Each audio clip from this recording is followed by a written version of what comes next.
Hello and welcome to part 2 of this video application note. In that part 2 I will show you how to set up the ExtruVis 3 unit for an actual experiment to determine the residence time distribution in a twin screw granulation process. What we see here on that still photo is how the camera is mounted on a ball head.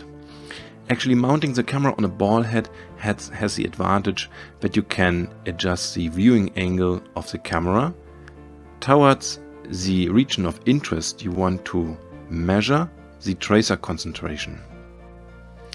Also, as we can see on that picture here, the LED ring light has been mounted on the lens of the camera so that the light beam shows in the same direction as the viewing angles. The overall setup looks like we see here on that picture.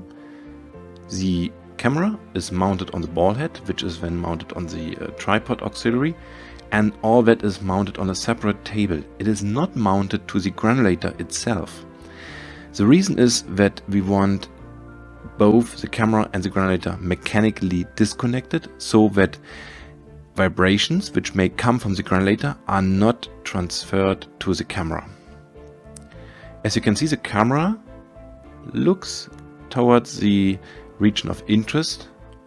That is the exit area of the granulator where the granules fall off, and here in that region we want to measure the tracer concentration. And I have highlighted here the region of interest in which we actually measured the tracer concentration. And how the region of interest is defined in the ExtruVis software, I will show you now.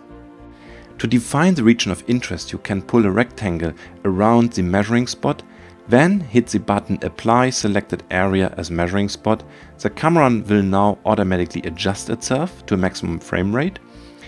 Hit now the button Test Setup to identify how many values per second can be taken with your given computer setup. Okay, we are now ready to start our experiment. So come and follow me for part 3, where we will perform actually the experiment.